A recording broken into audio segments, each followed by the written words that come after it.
challenge Russia on their LGBTI rights violation. I'm hoping to talk to someone from that campaign in a future programme. And this whole thing was, of course, covered on Gay News Week this week. You can get the podcast of that at joy.org.au. That's Matt from Gay News Week getting a nice little plug in there. Coming up next, we're going to try and get hold... We're going to be doing a lot of trying to get hold of people today. We're going to try and get hold of Nikolai Alexeyev of Gay Russia. He's over in Geneva, so bear with us. We might be a little time coming back to you. And TJ, you've got to play a lot of filler. The Rainbow Report. News, opinion and current affairs for the rainbow community. Joy 94.9. And this is your host, Doug Pollard. Tonight we're talking about the desperately awful situation of GLBTI in Russia. Response to the repressive laws, the gang violence that the authorities turn a blind eye to, has been muted in Australia. But overseas, it's a different story. Russian vodka has been poured out on the steps of Russian consulates. As we just heard, an expat Aussie is planning a protest outside the Russian embassy in London, and so on and so forth. But... is this going to help anybody in Russia whose government is on this anti-gay crusade? One man has been confronting this at considerable personal risk for many years. The man who's been trying to get gay pride up in Moscow and St. Petersburg. He's been in court more times than I've had hot dinners, I think. The leader of Gay Russia, Nikolai Alexeyev. Good evening, Nikolai. Hello. And welcome to the Rainbow Report. Thank you for inviting me. You are more than welcome, Nikolai. Now, we have been having a lot of talk here about protests and boycotts and vodka and not going to the Olympics. You don't like the idea of these boycotts, do you? Well, the boycott, these initiatives, they have the right to exist. I mean, and this is probably the way to attract more attention within Western countries to the violations of human rights in Russia. So, on the one hand, it's a good idea because it attracts public attention to this situation. But on the other hand, it will not change much within Russia. It will not change the attitude of the Russian government towards the LGBT community. And I think the best way is in this situation is to go and to protest within Russia, and that's why, for example, the Sochi Olympic Games, we decided to push for the Pride action on the day of the opening of the Olympic Games, and we think that in the circumstances when there will be lots of international media in Sochi, we have the chance to show to the whole world the real situation of LGBT community. So I think this is more practical. As for the boycott of vodka, I mean, it's also an option to do it. But once again, these are commercial companies. These companies have no impact or no influence on the Russian government. They will never be able to change the position of Putin on the LGBT community. So even if they get bankrupted, this will not change anything absolutely in the Russian politics. Okay, so what can we do here in places like Australia that will help you in Russia? Well, I think any kind of protests in front of the consulates and all the diplomatic missions is always a good idea, and that's why I welcome such protests in all the countries around the world. But at the same time, we have to target the particular homophobic politicians who are behind these initiatives to ban propaganda of homosexuality, to ban the adoptions of children by same-sex couples, and so on. Those who are fueling this hatred and homophobia in the Russian society, and to target them. For example, we have now launched a petition on the site of the White House calling for inclusion of two Russian deputies, the Yelena Mizulina, who is behind the federal law on gay propaganda, and the St. Petersburg lawmaker Vitaly Milonov, who is behind the local law banning propaganda of homosexuality to minors. And we should lobby to include them in the Magnitsky list. the list of the people who are violating human rights in Russia and who should be banned from entering the United States. But the United States is only a symbol. I mean, if they're banned to enter there, after that it will create a huge media wave, and many other politicians in Russia who are also voting for such laws, who are supporting these campaigns, will think many times before doing the same in the future. That will have a real impact, and it will be discussed in Russia, in the Russian media, and people will understand that because, Russian politicians, they all have interests in the Western countries. Yes. Their children are studying abroad, their money is abroad, they are having holidays abroad, not inside Russia. So that will target them directly. Yes, I saw that the petition you've started is on the White House site, is it not? Yes. I've put a link to that on my programme website, which is joy.org.au/Rainbow Report. If people want to go there, they'll find a link to Nikolai's White House petition, and they can go and sign that. Dr. Graham Willett from University of Melbourne is here with us. Nikolai. Graham. Nikolai, hi. I was going to ask, are the actions in the West being reported amongst the gay and lesbian community in Russia and in the wider media? Are people aware that we are watching and we're trying to do something about this? Did you hear that, Nikolai?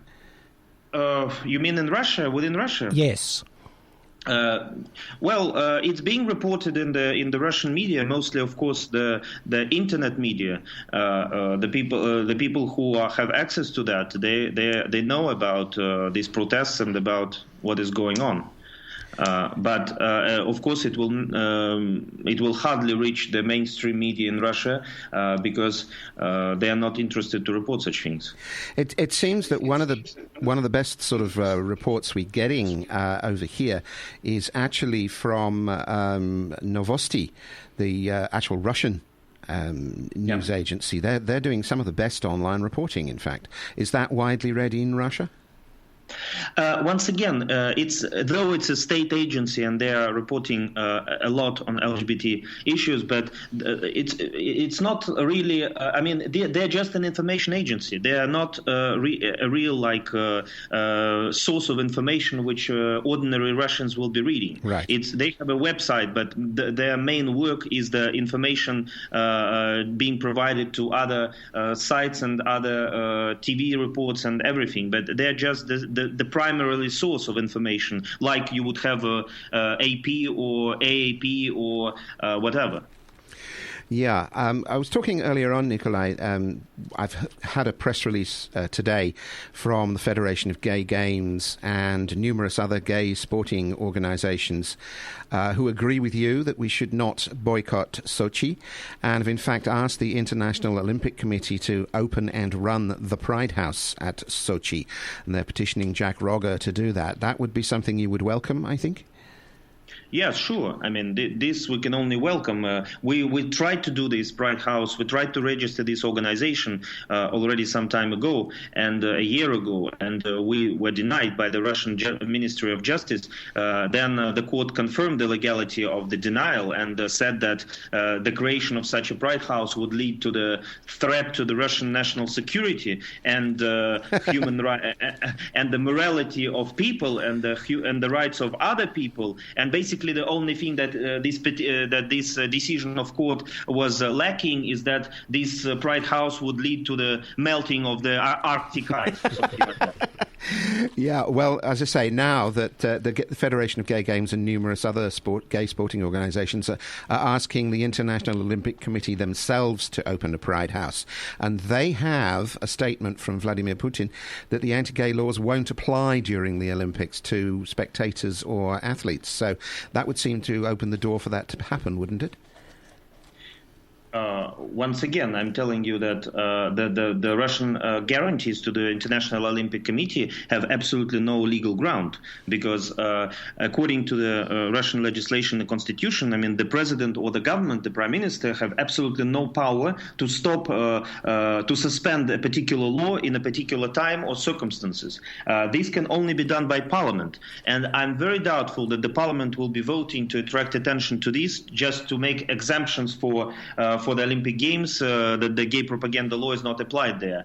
This will not happen. That's why these guarantees, which are given just in words, mean nothing legally. And still, if the authorities want, they will continue to apply this law during the Olympic Games. And in this respect, for example, this homophobic deputy from St. Petersburg, Vitaly Milonov, whom we also want to be on the ban list for the visa, he said very correctly, he was very right. I mean, the government has no right to suspend the law, and that this law will be applied in the same way like to ordinary Russians. But on the other hand, I don't understand why the Olympic Committee accepts such exemptions, because this will create an apartheid. This creates two separate groups of people. One is that is linked to the Olympic Games, who will not be prosecuted, and another, the rest of the Russian population, the majority of the Russian population, which will be under this law. So that's absolutely unacceptable in the 21st century. Sure. And so you're saying that the guarantees that Vladimir Putin has given are practically, in practical terms, worthless? Worthless, completely. So we shouldn't take his word for it, but we should still turn up. Yes, I mean, we welcome, as I said, we welcome these Olympic Games, and we want to attract attention to the situation in Russia, within Russia, at the Olympic Games. Well, I do think that's probably the best way to go. I think that's probably the best way to get people to pay attention, because this is Putin's vanity project, is it not? I mean, it's his personal little showcase. He's poured an awful lot of state money into it, and his friends have made a lot of money out of it. He wants this to show how Russia is a wonderful, normal, modern state. So lots of gay people flying rainbow flags is going to sort of annoy him, isn't it?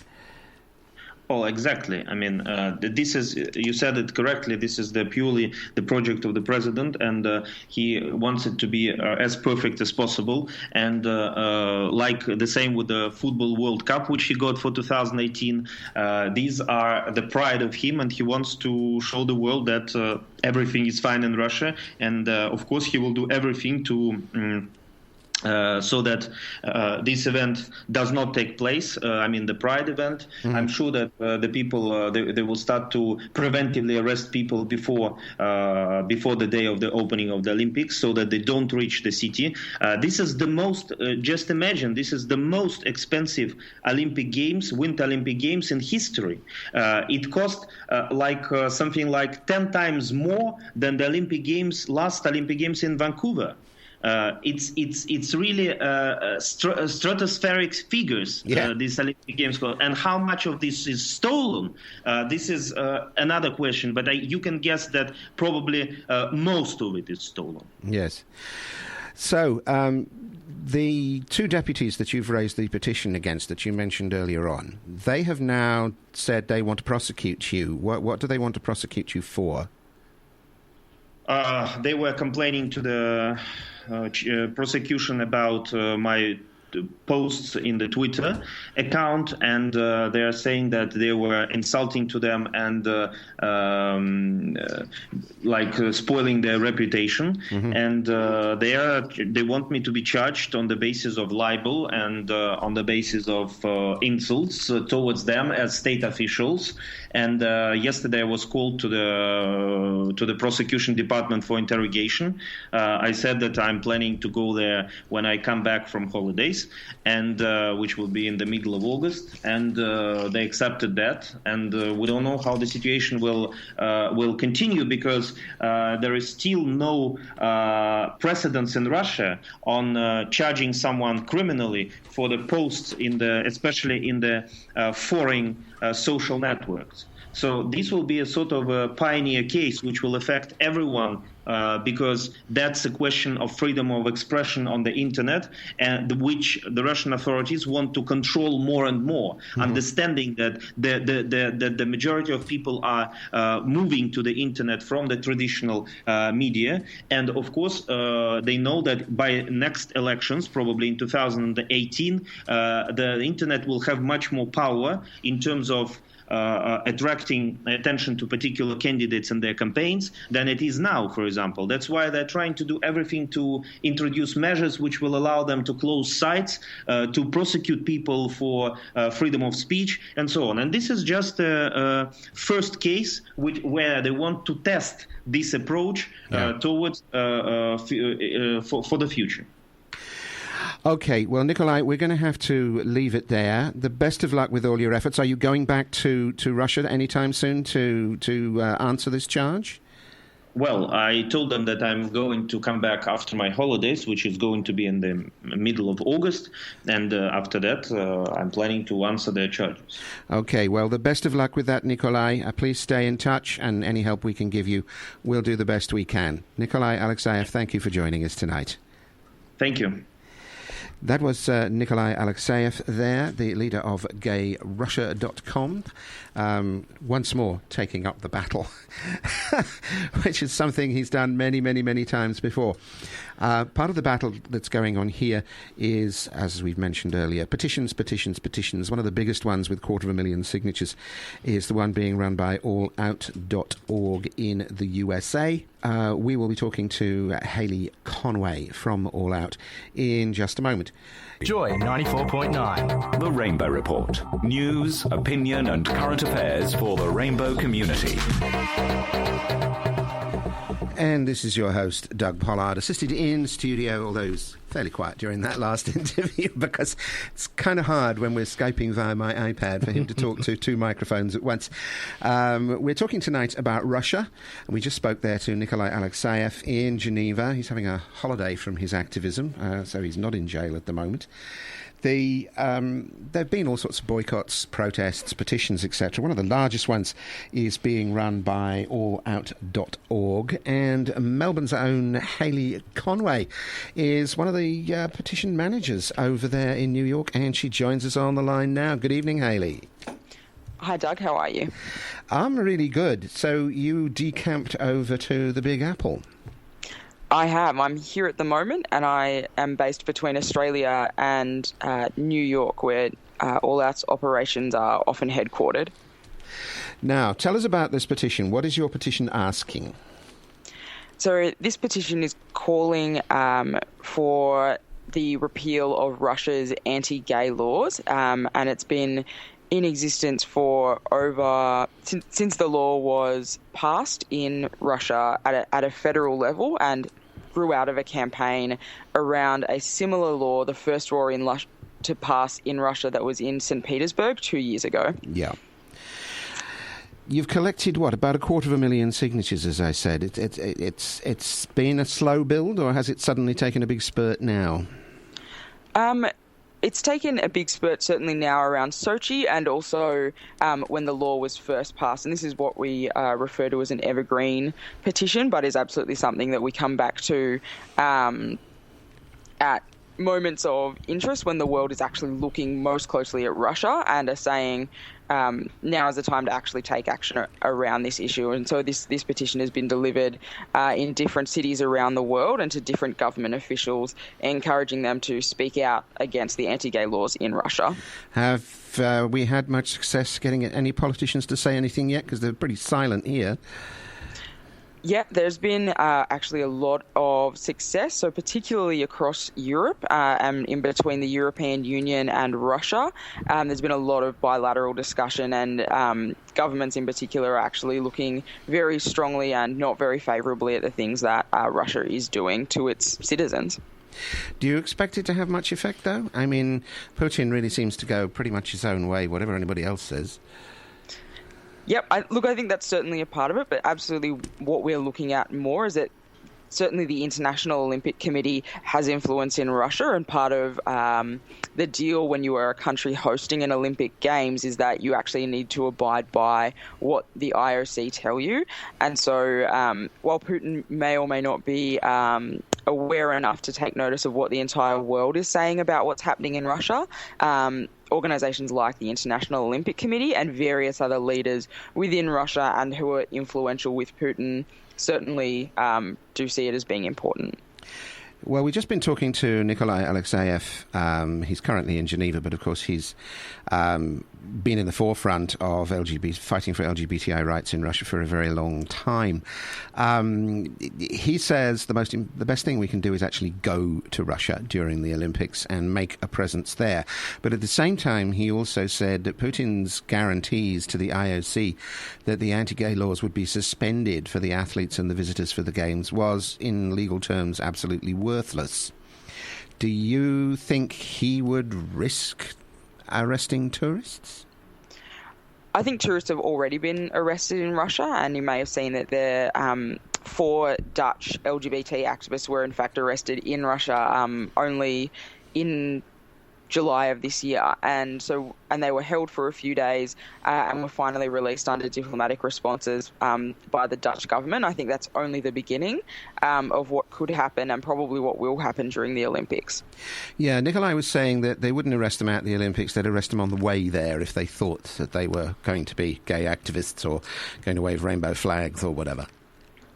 Yeah, I mean, I certainly think that there's a whole range of strategies that they will try to keep this out of international media, but I think that that's one of the things that is very powerful about the Olympics, is that it gives the world a chance to see exactly what is happening in a country, and that coverage will actually be incredibly difficult to avoid.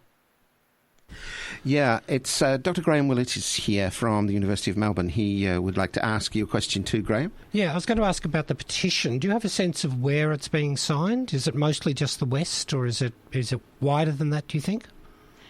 We actually have the largest LGBT list of Russian activists probably anywhere in the world. So there's actually about 15,000 Russian signatures on that petition. I can certainly dig more into the detail for you, but this is All Out has 1.7 million members around the world, including people in every country, and there's every evidence to suggest that people from every country are signing the petition, certainly not just the West. Yeah, just a word or two about All Out. What is All Out for? What is its motivation? It's purely a pro-gay organisation, isn't it? Not like these other petition sites that sort of piggyback on everything. No, that's correct. So All Out is a global movement for lesbian, gay, bi and trans equality. And so we work with groups around the world to on everything from the freedom to marry all the way over to the decriminalisation of homosexuality in the 76 countries where it's a crime to be gay. And so often this starts with a petition, but a lot of what we do also spins off into diplomatic engagement, offline activity, and a variety of other things that members can be engaged with, including in Australia, where we worked with local groups around originally the Human Rights and Anti-Discrimination law, which came into effect today in Australia, and eventually was the amendments to the Sex Discrimination Act to actually provide protection on the basis of sexual orientation and gender identity. Great. Is this your largest petition ever? Like 250,000 or whatever it is? No. Yeah. Do you know what it is? Yeah, the largest petition ever has been in regard to Uganda's Kill the Gays bill. Ah, good. Yeah, and that of course is another issue that's kind of dropped out of the headlines for the moment, but I've no doubt that one will come back too, because they don't give up, do they? No, they certainly do not, and we are in touch with activists in Uganda as we speak. Yeah. Well, we will talk about that on a future occasion, and we'll also talk to you about what a great time you're having in New York, no doubt. That sounds great. When will you next be back over here? Probably in the next couple of months, election pending. We'll look forward to it. Stay in touch, Hayley. Sounds great. Thanks, Doug. Thank you. That was Hayley Conway there from allout.org over in New York. Now, as you heard there, it's not the biggest petition they've ever had, Graham, but it's a pretty sizable one with a 250,000 signatures. That's pretty good going, I think. Overall, feeling optimistic after today's show? Well, the stuff about somewhere? Just what Hayley was saying about the number of Russians who've signed up, that sense that we are talking to people, we're giving them messages. That's what makes this important to me. It's getting through to the people who really matter. It's making a difference on the ground. So thank God for that. And thank you for joining us this evening. That's it for tonight. My thanks to my technical producer, TJ, who has been battling with the phones manfully tonight, to Nikolai Alexeyev, to Hayley Conway, to Ed Jardine, and, of course, to Dr. Graham Willett here in the studio. Coming up next, it'll be Well, and I'll see you next week with another Rainbow Report. Joy 94.9. That was the Rainbow Report with your host, Doug Pollard. Podcasts from the show will be available soon at joy.org.au. The Rainbow Report, a Joy 94.9 news and current affairs production. The perfect mix of music, news and interviews. Joy 94.9.